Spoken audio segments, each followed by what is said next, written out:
everybody. It's Aria here, and I am so excited to have with me a very special person who I've actually known about and followed on YouTube long before I met her. And then more recently, I've gotten to know her through our mutual friend, my business partner, Debbie Dubois.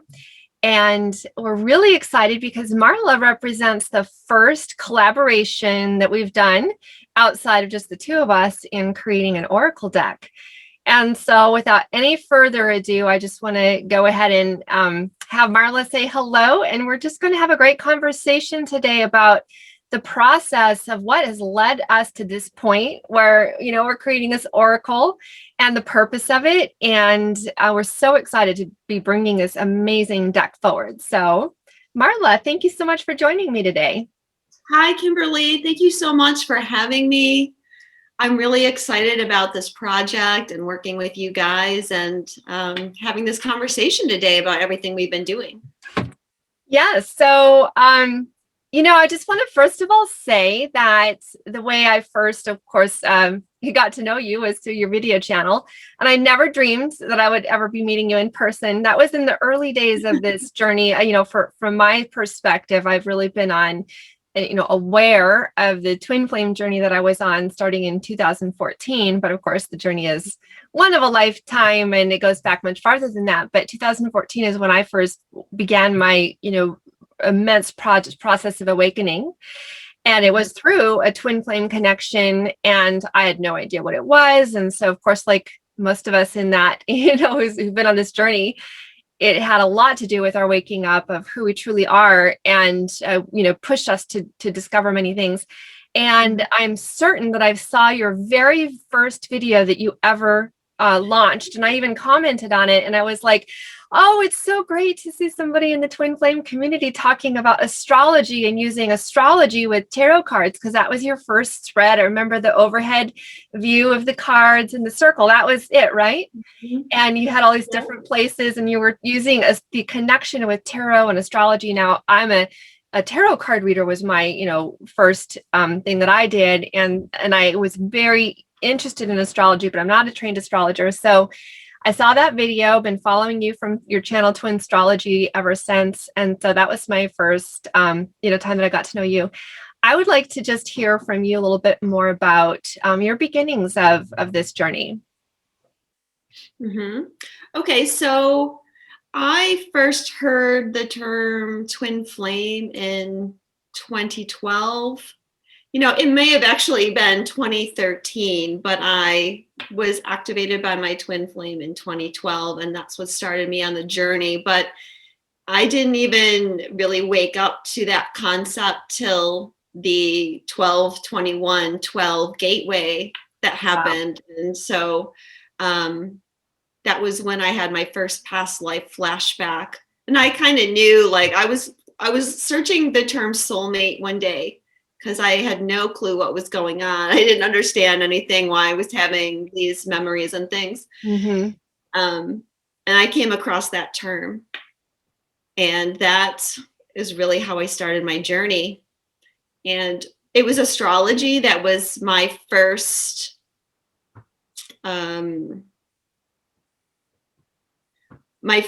attraction, my first love. And that came about from wanting to understand the twin flame journey more.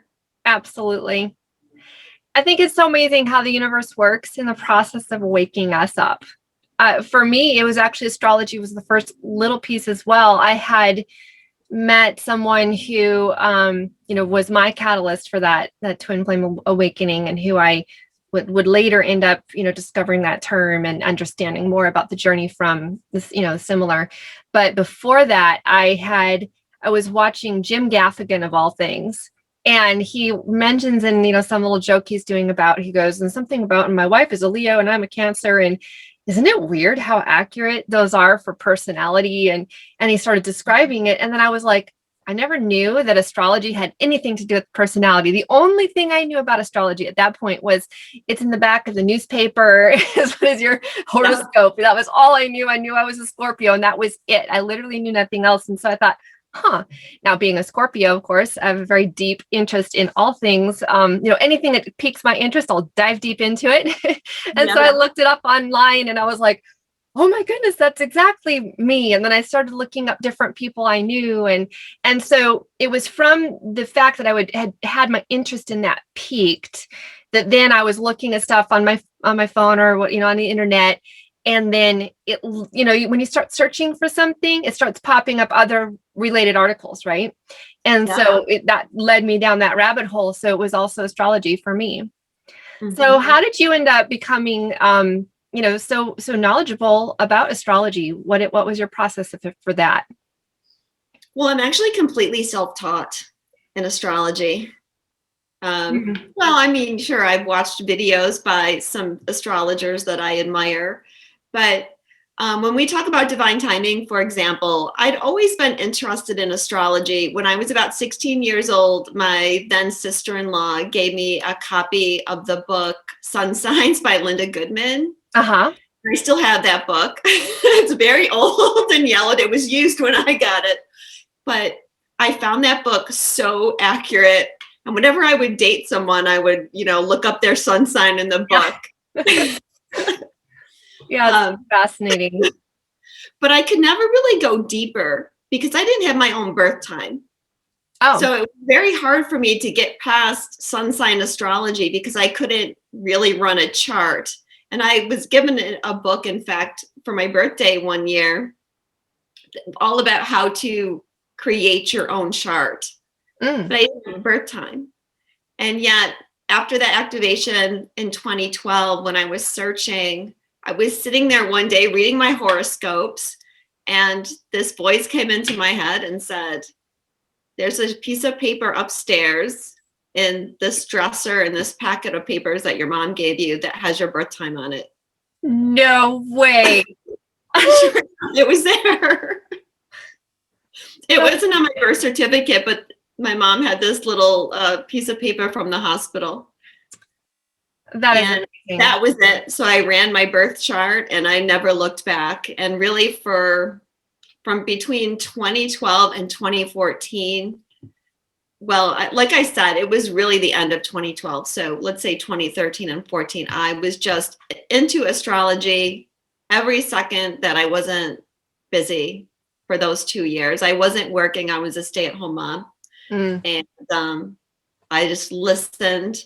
If I was, doing housework, I was listening, reading, and I just learned how to do it. And of course, I've been an astrologer in many lifetimes. I know that. I was an astrologer in Atlantis. Mm. So you just need to bring back the memories. I was just going to say, it's just bringing it all back. Yeah, Mm-hmm. that's so neat. Now, because on the first reading that I saw you do was using tarot cards too. Where did the tarot come in with astrology for you? Well, I use a combination. And even when I do readings for people to this day, I still use a combination. Mostly I use past life oracle cards because the way I do astrology readings is tapping into people's past lives, their other timelines, and reading what their major subconscious blocks are or hurdles that they're trying to overcome.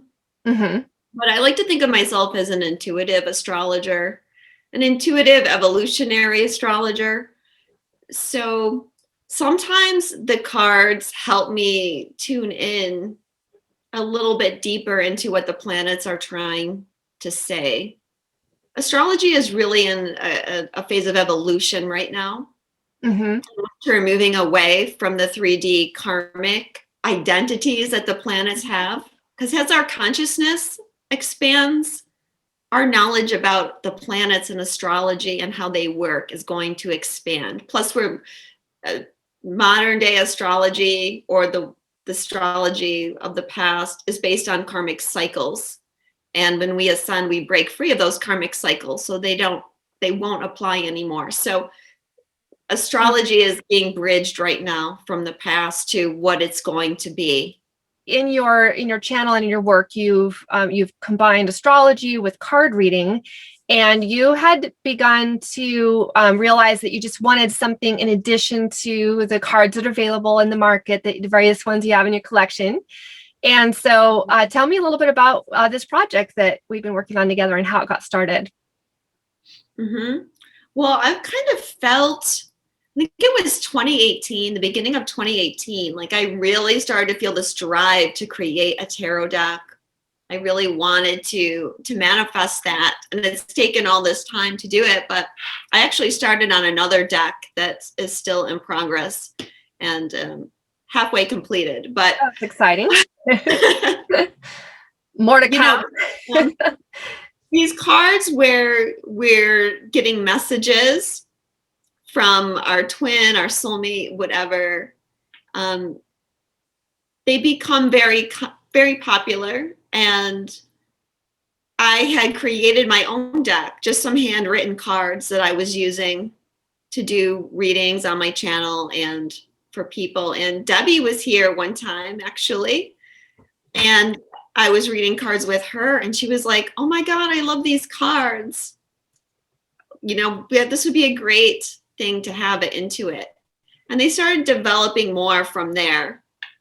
Because Yeah, she called me up right away and she's like, "Oh my goodness, these cards Marla made are just amazing. They're so good. We need to do a deck with her." Yeah. And I could kind of see it forming, actually, because Debbie was working with you and you were doing the iN2IT Oracle. And I kind of had this wheel turning in my head like, wow, Debbie's really learning that whole side of that. Maybe someday she's going to help me. Because, you know, when you first start thinking about a tarot deck, it seems like a very daunting task to create it all. Yeah, I'll tell you what, if I had ever thought to myself, I'm going to make cards and become an indie, card publisher and whatever, I would have never, I don't think, even known how to begin or what to do. It was more that I just slid right into it without even knowing that's what I was going to end up doing. And, again, it was a completely universe-led God thing. But, Yeah. and in the process now, it's been 2 years. In fact, I think it was probably 2 years ago at this very time that I launched my first Kickstarter with a deck I had just finished creating. It took me about, the iN2IT Oracle, I think it took me about 2 weeks to create. And I was just actually doing it for myself. I had no concept that I was going to do anything other than create these images, upload them on like makeplayingcards.com and print them and use them for myself. At the time, I had just launched another YouTube channel. It was my second channel, and I was doing card readings. And I just was like, yeah, I'm just gonna have these cards because, I kind of like you with your handwritten cards. I was like, I wanted something that I couldn't find on the market anywhere else. So I created it. And then in the process, that was so much fun. I was like, well, now I want to do another deck. And I have, now we're just about to launch our 5th Kickstarter in just 2 years. And it's going to be with the deck that you wrote and that we just finished, in collaboration. It was so exciting when Debbie came to me and said, let's do this. And I was like, absolutely. And then, then that's how it got started. So I actually have a surprise for you. These came in the mail yesterday. Woo! I have a copy, and I'll be, if it weren't Sunday today, I know you can't see, the lighting is not good, but we'll put up some other images on the screen. If it weren't Sunday, I would have had these in the mail already. So this is the deck we've created. Tell Marla, do you want to, let's maybe start talking about a little bit more about what this deck is like and your process of creating it. Yeah, well, even the people that follow me, that watch my readings, don't really know about this deck, because from that original handwritten set of cards I've gone through many evolutions. And then when I started collaborating with you and we started to get more detailed, for example, with the suits, which was a great idea. So we started compiling them into suits, kept refining the messages. And really what I wanted to do with the deck is to have messages that were uplifting and spiritual So when we're bringing in a message from our beloved, we want it to be something that's going to help us grow and understand the connection on a deeper level. Mm-hmm. And that's what I hope these cards bring to people. Well, I can vouch for the fact that they're amazing uh, because I've been working with them intimately over the last, I don't know, month or two, how long I've been doing this.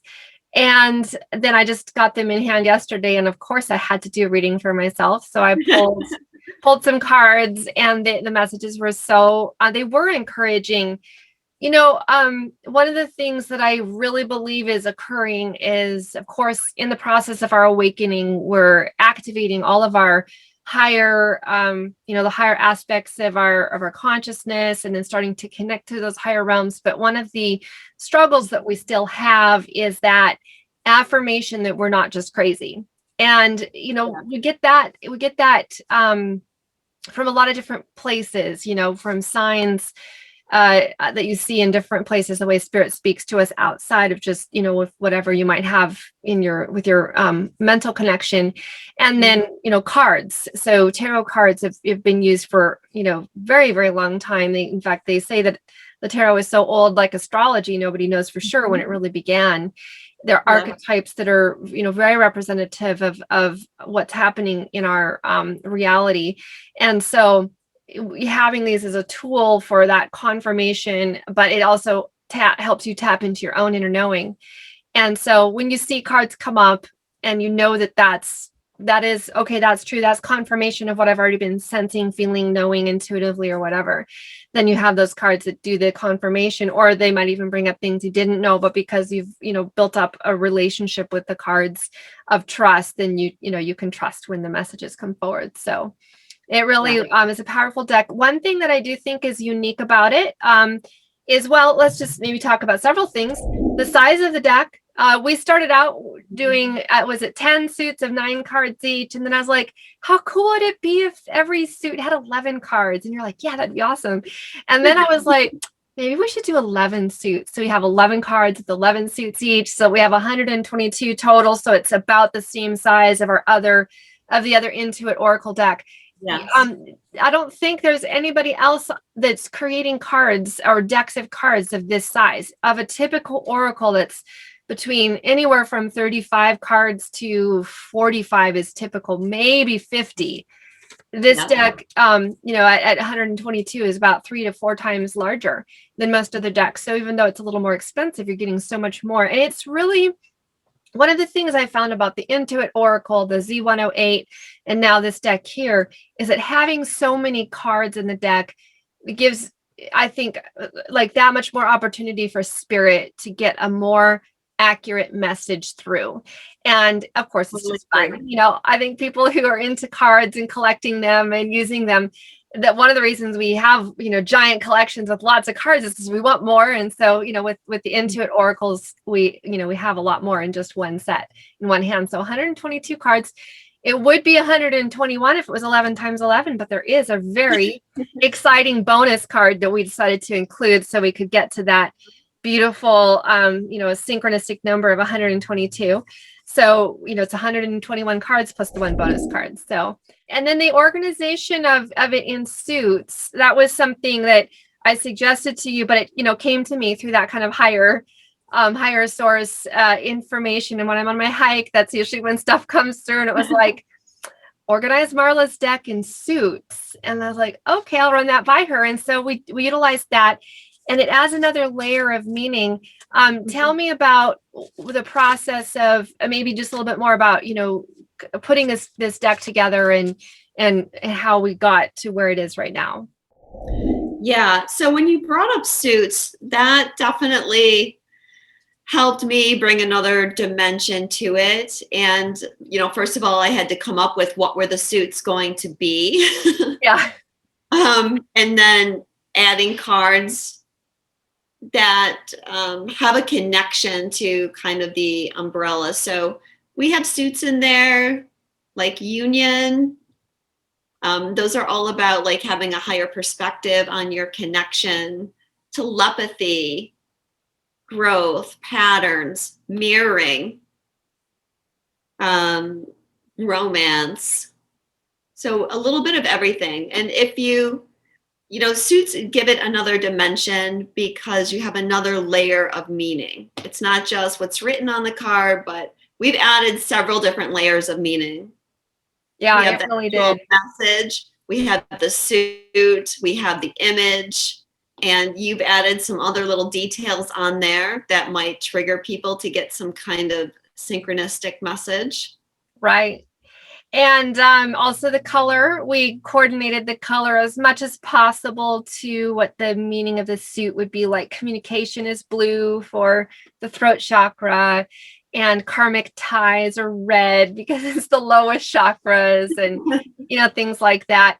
And I also really liked the fact that because we organized it in suits, instead of having cards that are numbered 1 through 122, we have cards that are numbered 1 through 11. And then we have a whole nother layer of meaning with the numerology, which we also shifted messages around, or shifted the numbers around on different messages in a given suit, trying to correlate it with as much as possible to the numerology having a resonance with the message that was on the card. Yes. So then you also can, when you're doing a reading with it, if you have, patterns of numbers come up that are numbers that are meaningful, then it just adds all that other meaning as well. So one of the things that Debbie and I wanted to do with this deck, and you agreed, is that not only are we bringing you on as our first and launching you as our first collaborative project, but we decided to create it in the style of the iN2IT Oracle and the Zodiac 108, which the iN2IT Oracle right now is sold out, but we're just about to receive shipment of that and the Zodiac 108 that both come in the same box. Mm-hmm. And so we're going to produce this deck in the exact same style of box. And one of the fun things about this deck that most people know, this deck has a compartment for gemstones, and then of course the cards, and it'll have a little booklet. We don't, with this kind of a deck, we don't create a large book because the cards have words on them and you don't really need a book. That's kind of the whole point. So, we're doing it in the same style as that. So we decided that, kind of as a brand, for branding purposes, that the iN2IT Oracle style would be this particular size of card, and also fit in and be done in the same box. So we're going to be including gemstones with this box as well. And we're going to be picking gemstones that, we feel really connect to the twin flame journey. So I think right now we're planning on rose quartz.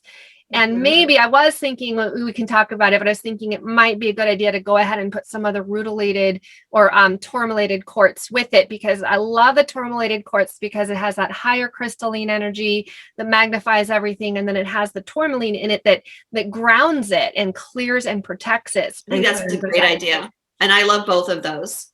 Yeah. So I have a lot of ritualated quartz as well. Yes. And I love your deck. I mean, I had no second thoughts about working with you and Debbie because I have all of your decks. I love them. I love the packaging of them. And, it's really important with the size that people have to understand this is a really big deck. And if you had very large cards, it would be impossible to shuffle. Like if I just need to ask a question about something, I use the iN2IT Oracle. Yeah, same here. Well, I wanted to talk just a little bit about, and this is one thing that, when I last night just pulled some cards for myself because I have not used this deck at all. I wanted to find out from you a little bit in what way you envision, or the way that you use the deck. Now, of course, we will always say that there's never a right or wrong way to use a deck. There's just Correct. your way, as the person who buys the deck. But I just wanted to talk to you a little bit about how do you use the deck in a reading. And you even mentioned to me that you could see doing an entire reading where this is the only thing you use. So I'm curious about different ways you might use the deck. Yeah. So mostly I have been using the deck when I do readings for people, and I say I do my spread. I have my own spread that I use that I developed, and I will draw one of those cards along with whatever other deck I'm using, whether it's some kind of oracle deck or the regular tarot deck. And then that gives me a little bit more information about the message from your higher self that's trying to come through.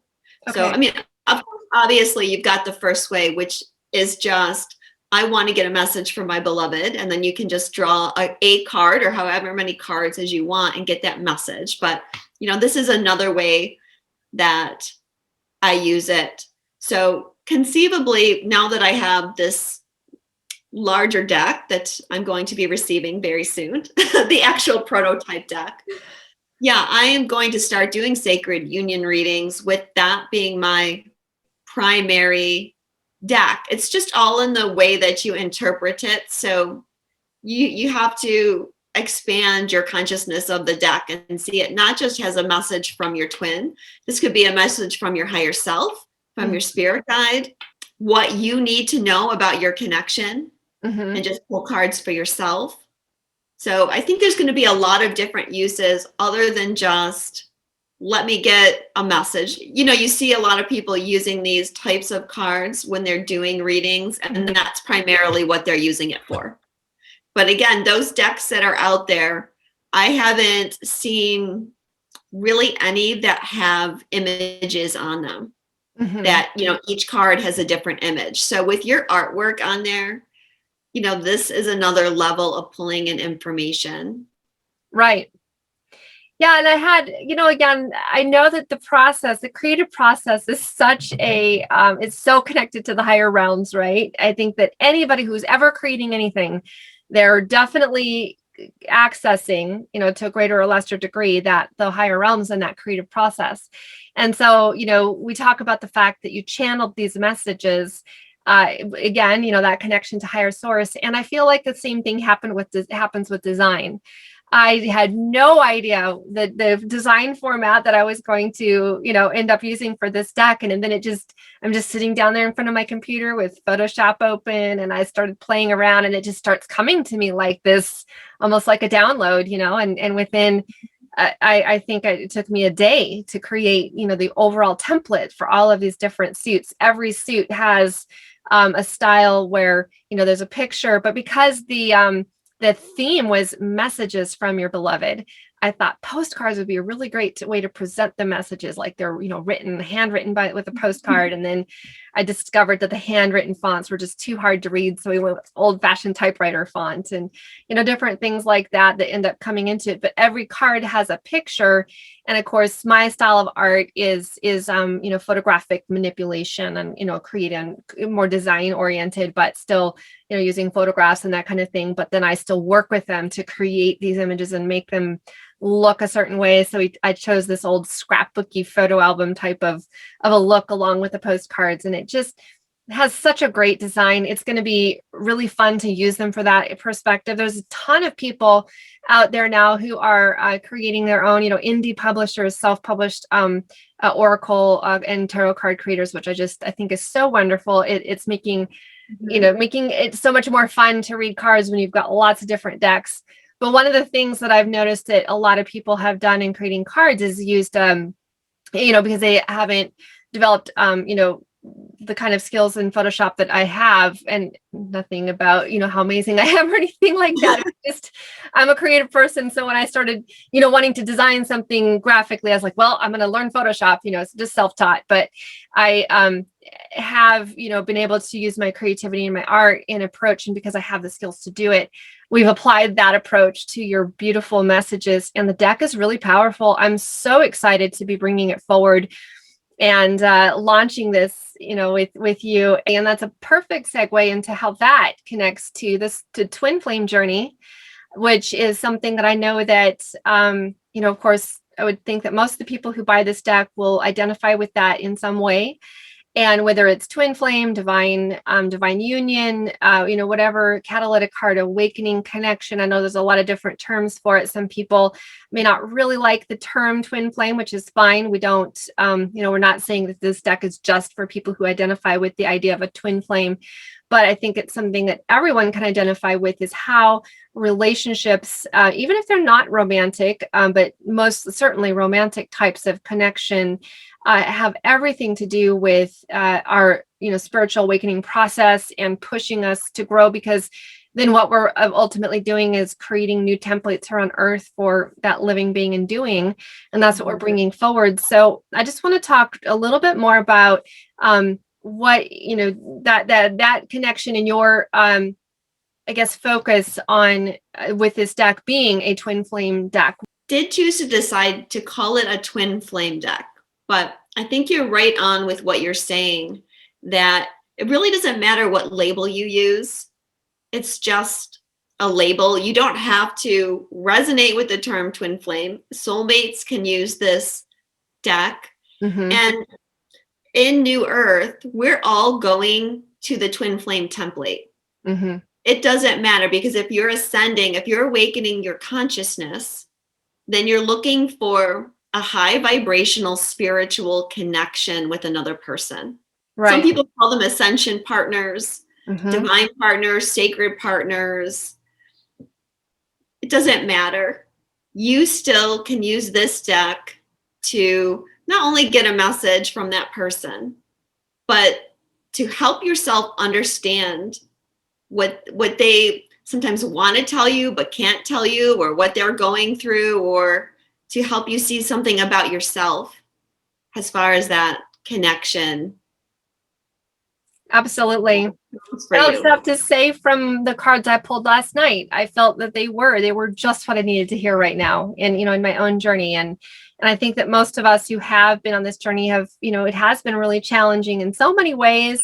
And so wherever we can get encouragement that will help us raise our vibration, because that's ultimately what it's all about, that's really important. One of the things that I wrote when I was starting to create the design of the box, and I wanted to be like, what would be the message that I would write on the back of this box? And I thought I should ask you, because you're the author, but then I was just like, well, I just want to get something written, and then I'll throw it over her, and then she can do whatever she wants. And I guess that spirit just was like, yeah, we've given you the task, because what I wrote was like, I couldn't believe in such a small space that I really hit that, sweet spot of describing what it is. And it came from this one phrase: as within, so without. And I think more than ever in my own personal journey, I've come to understand and come to the point of just complete surrender to the principle that what I'm doing within myself will, and it already is bearing fruit, but it will bear fruit ultimately in that divine, a manifestation of the divine union outside and external, because that's what's been going on inside. I have come into the most amazing place of union within myself. I cannot even describe the difference of who I am today, where I'm at right now, compared to when I first launched my first YouTube channel called Send Me to Unite. And I was on that channel for about 6 months or so, doing regular posts. And then a little, longer after that, I did it periodically. But I stopped doing it because I just had this feeling that I'm telling people and sharing people with, with my own personal journey, but then feeling later like, I don't know that I have this right. And I don't want to be out there saying things to people that would lead them astray, because that's where I was at the time. And for my own reasons, I stopped. But now I look back, and of course, everything was perfect along the way. But where we've come to now, that's divine union within. And that was the goal all along. And it will absolutely end up having an external manifestation. That is a law of the universe that is unavoidable. It will happen. And so I think that, ultimately surrendering to that inner knowing and allowing that universe to manifest that person in whatever form it chooses to manifest in.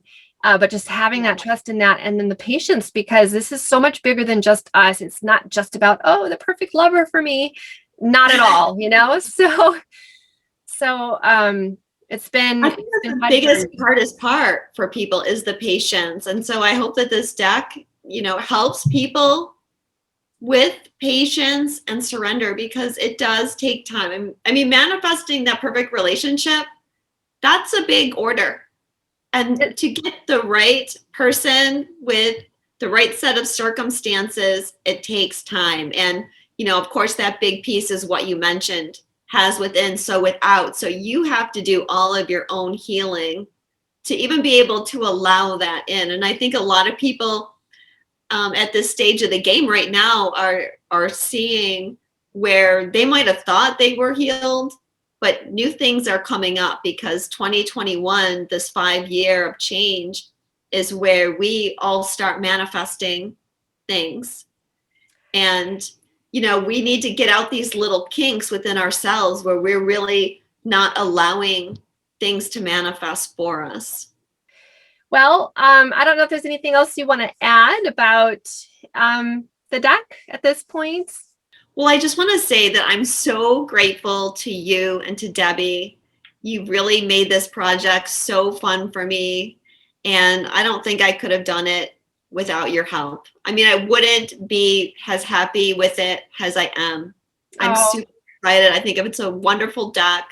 We didn't really tell people that the theme is roses. I meant to mention that when you mentioned that rose quartz was going to be in the deck. Yeah. And I really had this vision for it about being something very romantic. And I love roses and that romantic connection to that. And of course, for the divine feminine, roses are very important. Absolutely. So I love that. Yeah, and it's interesting. You and I didn't even talk about an overall look for the deck at all. It was just something that when I was designing the box, then that's when I brought in the roses. And then I thought, oh my goodness, I need to go back to all of the cards, which I had created a different background in the color I wanted for the entire deck. I'd already done that. And then I undid it all and applied the rose theme to the back of every card throughout the deck. So it has that consistency. And then I showed it to you and you're like, oh, I love it. It's perfect. It's just what I wanted. I wanted something romantic. And I mean, the box looks almost like a Valentine's box. It has like old letters all over it. So, and then the red roses and the logo being red and it does have a very romantic, if we were launching this at Valentine's Day, it would be perfect. But instead I was creating it over Valentine's and I saw it in my head. I saw it on Valentine's Day, but of course Mercury was retrograde. So yeah. It didn't happen exactly how I planned it. It's so funny because when we talk about, scheduling, and Debbie and I are like, well, we could probably launch it by Valentine's Day. And you're like, well, Mercury's in retrograde, so it might not be the best time. But we didn't tell ourselves, no, we won't launch it during retrograde. That just happened. Of course. Yeah. Now, a mission, of course, is everything we do as, in awakened starseed, the twin souls, or whatever we identify as. Mission is everything we're doing. We're totally about mission, but especially on the twin flame journey, we understand that's like kind of the ultimate purpose of why we're here. We didn't just come here to, get to manifest a physical union with our other, beloved other, but we came here because doing so is going to be anchoring in massive, massive light energy. It already is, whether you're in physical union or not. It doesn't, you're still already anchoring that in, but especially when the physical union is manifested, which is, I believe, and I've been shown this in my own situation and many, many others, that as we're really entering this time of exposure, we're on the verge of massive disclosure of really, truly the dark matrix that's been in control of our world, and then breaking that, that exposure, the truth will make you free, will break it apart. And there's many, many twin flame physical unions that will be manifesting at this time. I think a lot of us have almost just been in that holding pattern. Like the union is pretty much ready to happen, but we've been held back by the universe because they want a big power punch of unions coming, because that energy itself is what will raise the vibration of Earth and, help pull us into the 5D matrix of, not the inverted matrix, but the, divine matrix of perfect sacred geometry that we're going to be moving into. There's so many factors that we don't see. And we have to keep reminding ourselves as twins, like you said earlier, it's not just about us. It's not just about this connection. It's about ascending the world. There's a divine timing to that. Yeah. There's, markers that need to happen. There's planetary shifts that need to happen. you've got the divine masculine, divine feminine energies going through their rebirth and awakening. That's a collective energy. The twin flame is a collective energy. The matrix is a collective energy. Right. So there's all these different variables, but like you, I do feel, and I see with people I'm working with, that many unions are happening. I think it's a great time. I just did a session the other day with someone, a past life regression. And I'm hoping to get some of this information out that she said soon.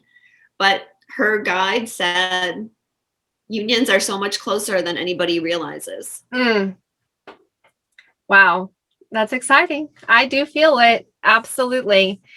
And I also understand how, even as much as I did it sometimes kicking and screaming, the waiting that I was forced to do was absolutely refining. Like it's a process of, for our human side of us that is so, anchored in time and time passing and, oh, it's so long. And, that perspective and by being held back, that gave, opportunity for growth that I know wouldn't have happened otherwise. And I know that there's people who identify with this journey. There's, the situations run the gamut. But I will say that I think that most who are in physical union or togetherness with themselves are still at a certain degree of where the rest of the collective earth is in that process. And for whatever reasons, their journey was meant to, do that growth process in contact with each other, where many others of us have different degrees of connection with our, beloved other, but, in ways that, some have no contact at all and others have, minimal or whatever. And so there's been a little bit of a frustration, looking at others and being like, well, they're in union. Why am I? I'm not in union. What's wrong with me? And of course, we just always want to say everything is in perfect timing. There's nothing wrong with you, nothing, whatever place in that journey you're in. And just because other people are there together physically doesn't mean they're not having their struggles. One thing I am very convinced of, though, is that as we all shift up our vibration into that higher frequency, those who come into union, when they connect, it won't be in that same, we have there's kind of a template out there that we've seen of others who are together and their struggles they have because they're with each other, triggering each other for all of the change, where those of us who haven't been with that person, we've gone through that process by ourselves. So that, as we all as a collective raise up higher, it's going to be just that much more harmonious in the coming together. So, in a lot of ways, I personally have no regret. Everything has been perfect, even though sometimes I didn't like it. Right. And I think even people that are in union, you kind of touched on this. There's different layers of union. And I think as the earth energy rises and humanity's energy rises, even those couples that are in union, you're going to see that they haven't reached the epitome of what union is. Right. They're still growing too. Yeah. And, I look at it as if you're in separation, you've got some really hard work that you've agreed to do as far as really trusting the spirit realm. It's hard. People that have to go through a long period of separation. The trust that develops, though, is like none other. Yeah. Because of all the times you're like, okay, I'm done with this. I don't want to do this anymore. And then you get like, really anchoring that spiritual energy here. Yeah. Yeah. It just pushes you, as you work through that, then it pushes you to anchor in a much higher vibration of like, okay, I'll surrender again. And now it's been amazing. I don't think a lot of people would reach that level of trust and their intuitive abilities without those periods of separation, even though it seems really harsh to our egos. Yeah. But you gotta keep reminding yourself all of it's an illusion. Right. In a sense. Yeah, absolutely. Well, Marla, it was really delightful to talk with you about this today, and I'm looking forward to future collaborations. As you already intimated, you have another deck you're working on already, so some ideas for other ones. Yeah. So we're certainly very excited. We cannot wait. We're going to be, by the time you watch this video, some of you, this may have already been published or will be in the current process of the Kickstarter being launched or you know, whatever. There's kind of a timeline here. But we are just about to launch a Kickstarter for this to raise the funds for printing. And we will be able to deliver, we're hoping to deliver this project sooner than we have other projects in the past, as we're you know, kind of we're getting to the point where we're learning the process and being able to have it go a little more smoothly. So hopefully we'll be able to get it in everybody's hands not too long after the Kickstarter ends. And we're super excited. Marla, thank you so much for your beautiful gift to the world and the product or the creation of the iN2IT Twin Flame Oracle. Thank you so much, Kimberly. I really look at you as the co-creator with me, because the work that you've done equally important with the work that I've done. And I'm so happy that I was able to manifest this with you.